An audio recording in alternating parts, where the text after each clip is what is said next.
Ultimate Martial Divine King, episode 92.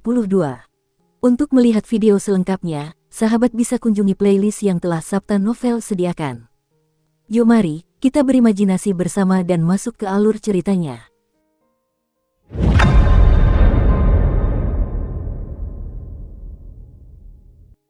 Mu Feng, sudah waktunya.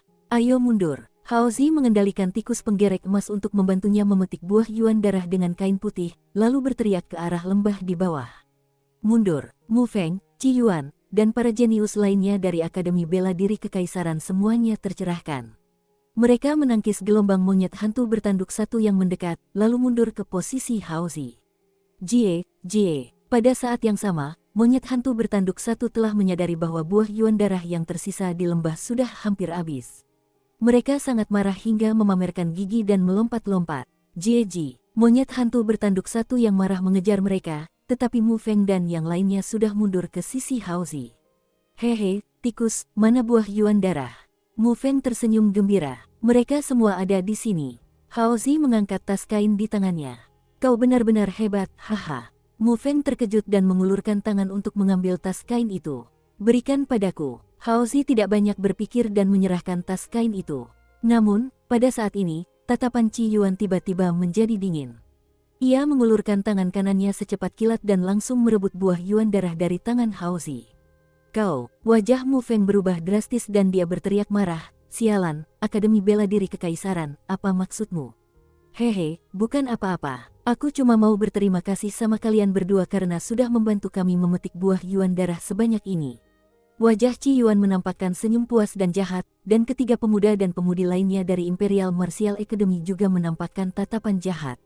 Kau ingin mengingkari janjimu. Kita sudah sepakat sebelumnya bahwa ketika kita mendapatkan buah yuan darah, masing-masing pihak akan mendapatkan setengahnya. Hao Zi juga sedikit cemas. Tanpa menunggu jawaban Qi Yuan, Mu Feng memutar matanya dan langsung menyeringai, hehe, buah yuan darah. Kami akan memberikannya padamu. Kami tidak menginginkannya lagi. Kami akan pergi dulu. Setelah mengatakan itu, Mu Feng meraih lengan Hao Zi, berniat menunggunya pergi. Namun, sebelum mereka berdua sempat melangkah maju, kilatan dingin melintas di mata Qi Yuan. Tanpa berkata apa-apa lagi, ia meraih bahu Mu Feng dan Hao Zi. Setelah itu, ia mengerahkan seluruh tenaganya dan dengan paksa melemparkan mereka berdua. Bang, aduh, sialan. Mu Feng dan Hao Zi terlempar ke tanah, wajah mereka memar dan bengkak. Lebih parah lagi, mereka berdua benar-benar jatuh kembali ke jurang. Monyet hantu bertanduk itu bagaikan sekawanan anjing gila yang kelaparan, memamerkan taring mereka sambil menerjang dengan ekspresi buas dan ganas. Persetan dengan makhluk abadi keluargamu. Mu Feng sangat marah sehingga dia membuka mulutnya dan memaki, bajingan, tidak apa-apa jika kalian tidak menepati janji, tetapi kalian ingin membunuh kami untuk membungkam kami. Apakah orang tua kalian pernah mengajari kalian untuk menepati janji? Apa yang terjadi dengan kepercayaan antar manusia?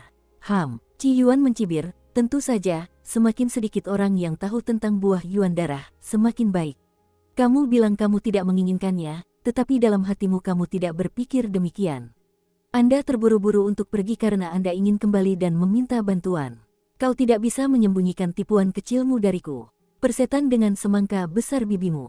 Jangan lupa, waktu aku kesini, aku sudah punya dua teman yang tahu kenapa aku ikut denganmu. Mu Feng mengomel sambil berhadapan dengan monyet hantu bertanduk yang menyerbu ke arahnya. Haha, terus kenapa? Qi Yuan sama sekali tidak peduli.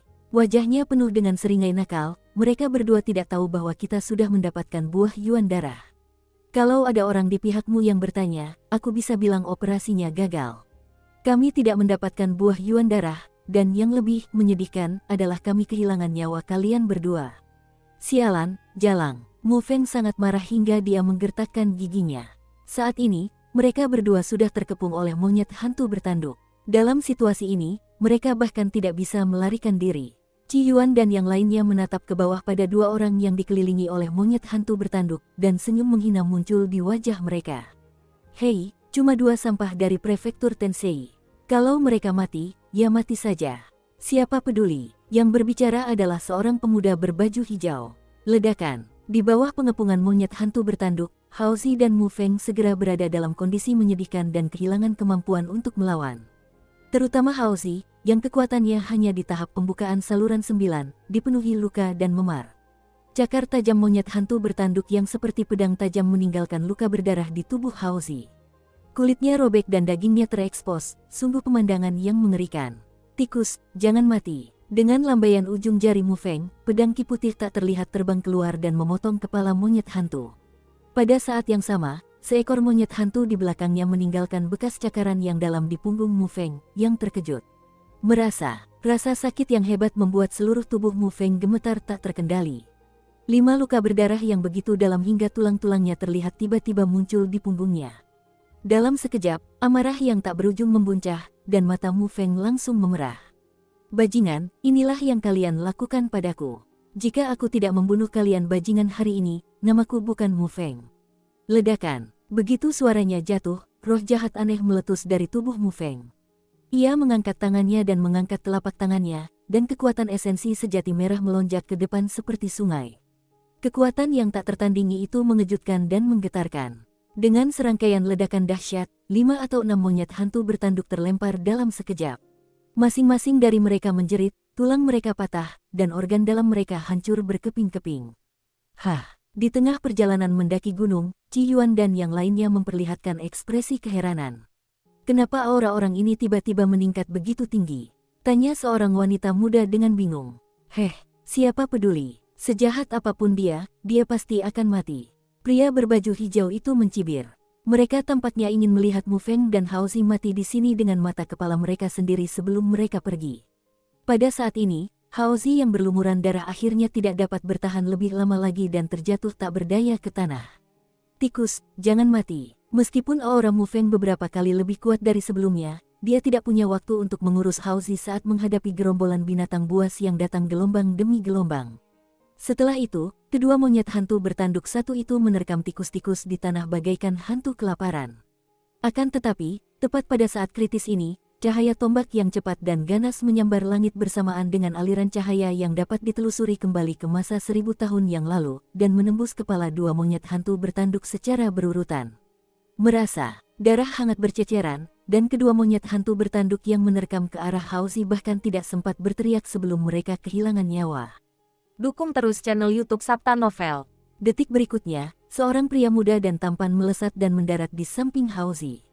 Tombak yang diselimuti cahaya hitam itu bergetar, dan ujung tombak yang tajam merobek udara dan menebas leher 6 atau 7 monyet hantu bertanduk berturut-turut.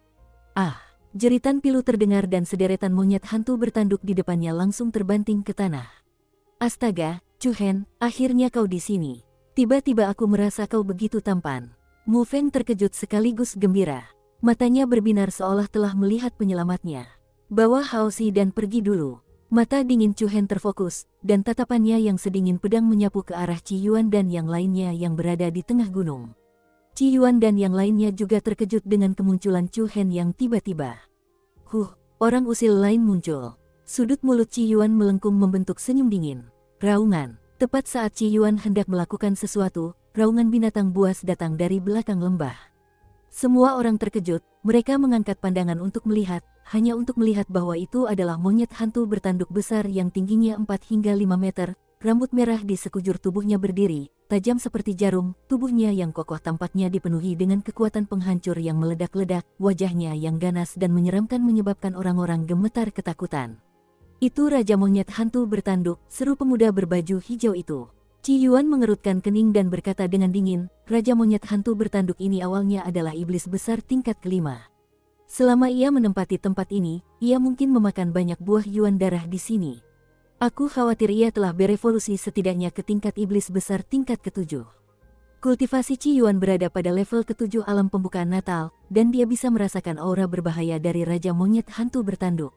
Ini juga berarti pihak lain tersebut setidaknya merupakan iblis besar tingkat ke-7.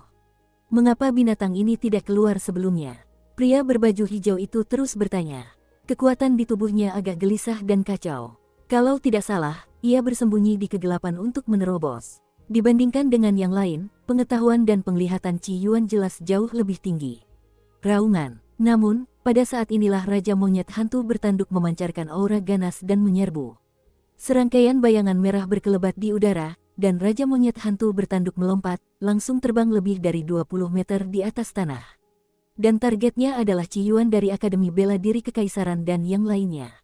binatang terkutuk itu, ekspresi wajah mereka berubah drastis. Raja monyet hantu bertanduk bukanlah monyet hantu biasa. Monyet hantu yang pertama sudah memiliki tingkat kecerdasan tertentu. Raja monyet hantu bertanduk sangat yakin bahwa buah Yuan darah yang dicuri ada di tangan Qi Yuan, jadi ia secara alami mengejarnya terlebih dahulu. Membubarkan. Melihat Raja monyet hantu bertanduk tiba di depan mereka dalam sekejap mata, Qi Yuan dan yang lainnya bergegas mundur. Ledakan. Detik berikutnya, telapak tangan besi raksasa Raja monyet hantu bertanduk, yang bagaikan kipas daun katail, menghantam keras tempat mereka baru saja berada. Kekuatan dahsyat itu melesat turun, dan sebuah lubang sedalam lebih dari 10 meter tiba-tiba muncul di tanah. Jangan melawan binatang ini, pergi. Bukanlah hal yang rasional untuk bertarung melawan Raja hantu monyet bertanduk yang sedang murka. Seketika, Qi Yuan melirik dingin ke arah Chu Hen di lembah. Tatapan mereka bertemu, dan percikan api tak terlihat meledak di udara. Qi Yuan mencibir lalu melarikan diri bersama ketiga orang lainnya. Bagaimana mungkin Raja monyet hantu bertanduk membiarkan orang-orang yang mencuri buah Yuan darahnya pergi begitu saja?